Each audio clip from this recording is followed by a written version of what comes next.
Hi, this is Ben from SnapType, and in this short video, I want to show you two new uses for our highlighter tool. In this first example, we have a lot of text, and maybe our student needs to highlight or underline or circle something in the sentences, for example, a noun, a verb, or punctuation. For students who have difficulty with dexterity, that could become a problem, but the highlighter tool may be just what you need. So the first thing we need to do is go up into our toolbar and select the highlighter tool.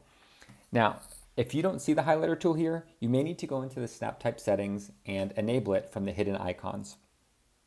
But here we see it, so I select the highlighter tool and I can select the color for my highlighter as well. And maybe I'm going to highlight proper nouns such as the people's names. And I can easily switch to a different color.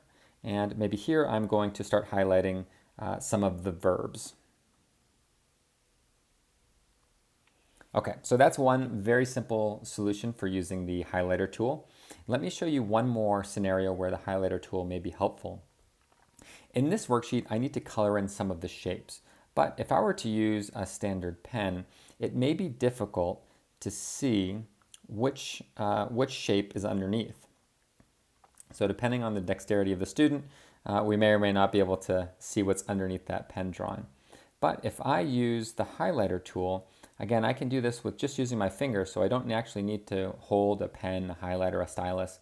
A student can simply use their finger, and now I can color in some of these shapes, and if I go outside the lines, it's very simple for the educator to find out which shape I colored in, and so there's no question about what was underneath.